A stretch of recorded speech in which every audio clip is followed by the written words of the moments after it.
Hey friends, hope you're well. This is the 2023 Tesla Model 3 long range. I've now driven this car over a month and I do and don't regret buying the Model 3, especially with the new Model 3 refresh just around the corner. The refresh will likely see some exterior changes, drive unit optimizations, and hardware fall rolled out. But it's also rumored to see some components completely disappear, namely the driver stalks, in-house made seats, and ultrasonic plus temperature sensors. With so many upcoming changes, here is my honest review of the Tesla Model 3 as a first-time owner. Also, thank you to Lee Strange for sponsoring a segment of this video, more about their clothing later. Let's actually start off with things that I don't like, because although there's a lot to love about the Model 3 that we all know about, there are quite a few things that caught me by surprise that I didn't actually like, starting with the lead up to taking delivery. After ordering online in January, the whole 6-month lead up to taking delivery of the car was sort of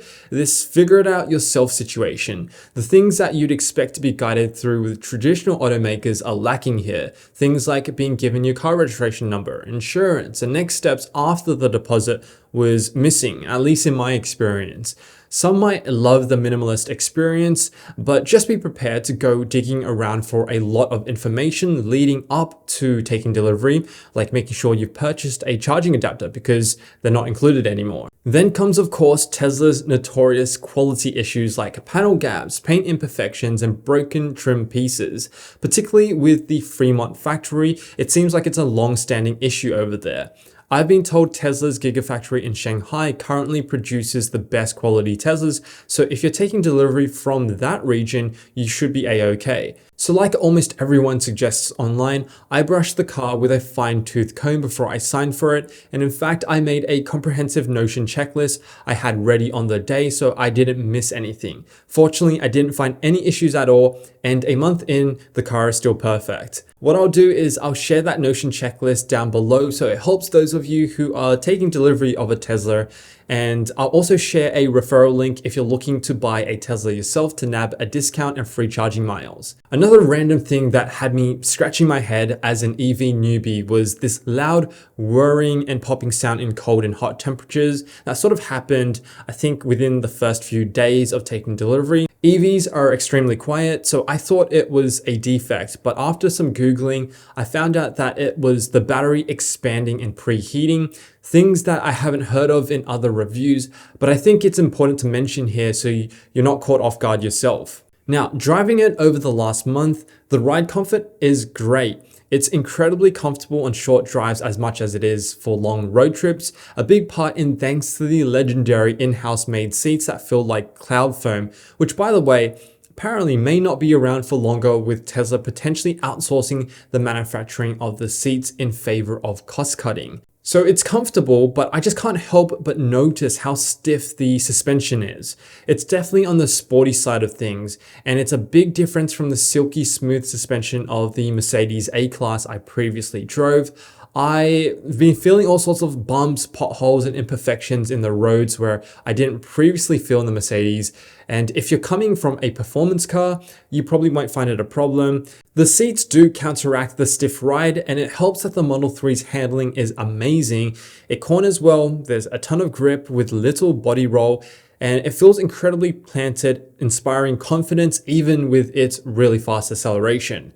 The other contention point though is good old FSD, full self-driving, which Tesla themselves have labeled a failure. Their words, not mine. Tesla's original promise was pretty clear. Every Tesla sold since 2016 would be able to drive entirely by itself, essentially level 5 full automotive autonomy. Yet to this day, no Tesla on the road is capable of what was promised, and in fact, they've even recently removed their ultrasonic sensors, and they're now relying on Tesla Vision for FSD, which is primarily camera-based. I didn't get FSD, and my personal recommendation is to hold off until it's proven to work safely and get it post-purchase. It's available as a software upgrade at any time, and currently there's not many reasons to pay that upfront cost. But all Model 3s come with basic autopilot, which is better than I expected and removes a lot of mental effort required on longer drives. A simple double press down on the drive stalk lets the car take control of acceleration, braking, lane keep, and current obstacle monitoring. Let's also talk about charging, because this is an area that has consistently improved with a lot more superchargers around and just a lot more infrastructure for EVs. So charging can be amazing or a potential pain point depending on your setup and where you live. I currently don't have access to an at-home charger, so I have to make trips to either the local supercharger or car parks.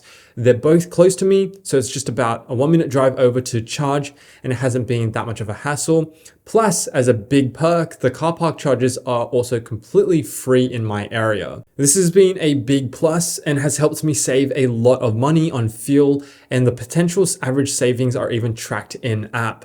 A month in and I've saved about $200 to $300 a month in petrol, which is definitely nothing to scoff at. But as Teslas become more and more accessible and popular, there have been plenty of times I rocked up to the charging spaces with all of them occupied. So I feel like what I've saved in dollars, sometimes I've given in time looking for chargers. I plan to install an at-home charger for convenience, but yeah, just a heads up that if you don't have access to a charger close to you, or you live in an apartment complex, for example, getting your Tesla charged can be a pain point. Before I dive into the positives, I want to share the clothing I've been wearing in this video because many of you have continuously asked me where I get my clothing from, and this is from L'Estrange. They're kindly sponsoring this segment of the video. L'Estrange is a sustainable luxury clothing brand all about building out a high quality wardrobe with less. I've been really enjoying their classic 24 trouser with the easy zip sweatshirt, and for more smart casual events, the all-day shirt by itself or even paired with a 24 blazer. The mantra of with less do more has taken me day to night, work to weekend in style and total comfort. They're all outfits that are effortlessly stylish without being unnecessarily loud or showy, which is totally my style and makes for timeless pieces I can keep around for a while to come. L'Estrange has fast become one of my favorite clothing brands, and I love the fact that they're also big on sustainability. If you want to check out their pieces, I'll drop a link below that will get you a discount. So moving on to why I love the Tesla Model 3. For starters, I think it looks great. I often find myself looking back at the car when I've parked it, and some say the design looks like a frog, others say that it looks like a Porsche, but whatever it is, it's pretty clean and timeless. It's all subjective, but personally I love the look, especially in this blackout aesthetic. There's a few things I actually changed aesthetically, as you can probably already tell, so let's go over that first. For starters, I replaced the Aero V2 covers with aftermarket Uber turbine covers. I'm not trying to get it to look like a performance when it isn't. I just absolutely love the look of these covers. I think it gives it a lot more of a meaner and aggressive look, and I just like the entire blackout look as well. They were actually pretty easy to install. It was just a matter of snapping one off and then snapping the new ones in. And also range has not suffered at all, which is a pretty big plus. And then I got a graphene coat applied by the guys over at Schmicko. I was originally going to go with a standard ceramic coat, but they suggested a graphene coat that apparently is more resistant to scratches, water spotting, and better repels dust and dirt. The process is pretty straightforward. There's a hand wash, initial buff, then a graphene coating from G Fusion right here, which was applied all over the car and done by hand over 3 hours. The end result is this unreal shine and depth to the Model 3, especially in black. It's this sort of wet, straight out of the showroom look that doesn't fade. I think it looks great, but what do you guys think? Then I changed the wood trims to carbon fiber to match the black aesthetic. These are a kit from Hillsmade, and I'll drop a link to all of this in the description box as well.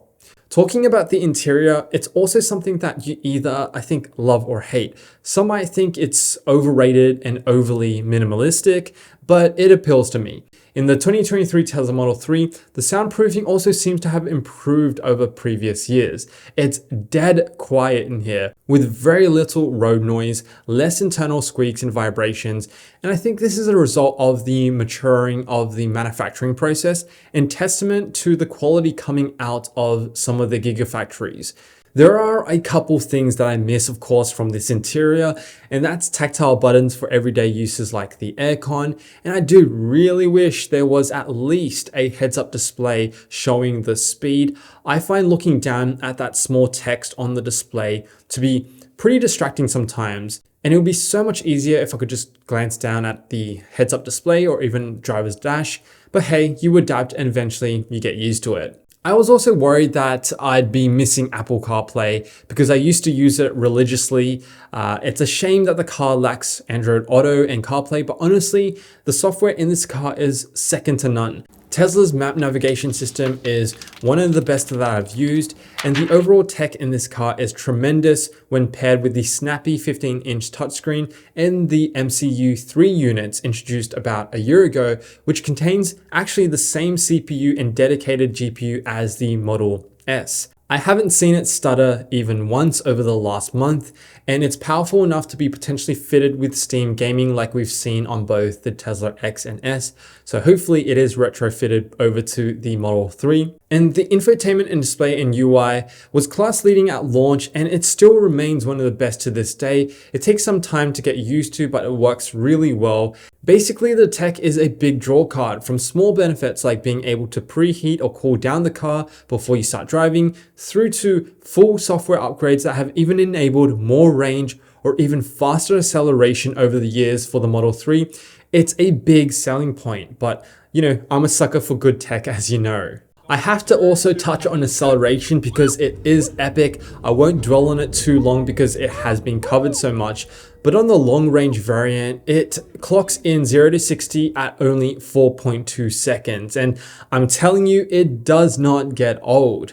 Not only does it feel like a roller coaster of fun, but it makes merging and overtaking a breeze with its instant torque. Unique to the long-range variant, we get access to the optional $2,000 acceleration boost software upgrade to get the 0 to 60 time all the way down to 3.7 seconds, which gets it really close to the Model 3 performance actually. Something else that I was worried about going over to an EV and Tesla is range anxiety. And although EPA estimates for range is pretty generous, the long-range Model 3 goes a long range. I've easily been able to get over 300 miles in a single charge, no problem, considering the weather is relatively stable and not too hot or not too cold. It's worth mentioning that the Model 3 or any EV really is inverse to internal combustion cars in that you're going to lose a lot more range if you're driving about 60 miles or 100 kilometers on highways, so I've had to charge more often on road trips.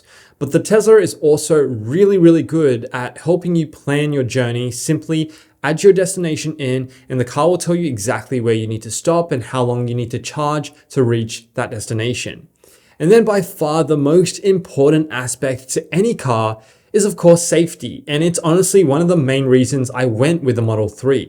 The car has gone through all sorts of international safety tests and passed with flying colors. The roof is even able to withstand over 20,000 pounds of crushing force. And there's a simple explanation as to why it's one of the safest cars on the market. It doesn't have an engine, so the lack of engine components allows the car's structure to deflect energy away from the passengers far more efficiently than ICE cars. And honestly, if that's the difference between life and death in a potential accident, then this is a serious consideration for just about any car and definitely something worthy of praise. Pair this up with being able to help reduce urban pollution, particularly in large cities where it's a genuine issue. There's no denying that this is a brilliant and beyond its time car, even though it remains largely unchanged over the years, until of course the new changes do come through. Despite my complaints, the Tesla Model 3 is already my favorite car I've ever driven. I say it's overrated because there is so much hype, maybe a little too much, behind Tesla. Yet it's underrated because I don't think all its features and offerings can be truly appreciated until you've actually driven the Tesla Model 3, or really any Tesla for that fact. And even with the updated 2024 Tesla around the corner, with its slight redesign, I have zero regrets getting the 2023 Tesla Model 3. Even though it's an outgoing generation, it's built on a foundation that is proven to be safe and reliable, and I personally appreciate my car stalks, extra sensors, and in-house Model 3 seats. And guys, this is my first ever car related video, so if you liked it, please do drop a like and let me know if you want to see more car content. If you made it to the very end of the video, drop the code word comment electrified and I'll give it a like for watching until the end. And I'll drop a video right here to my day in my life video in case you're interested in what I do day to day, back when I drove that Mercedes A-Class around. As always, thanks for watching and I'll see you in the next video.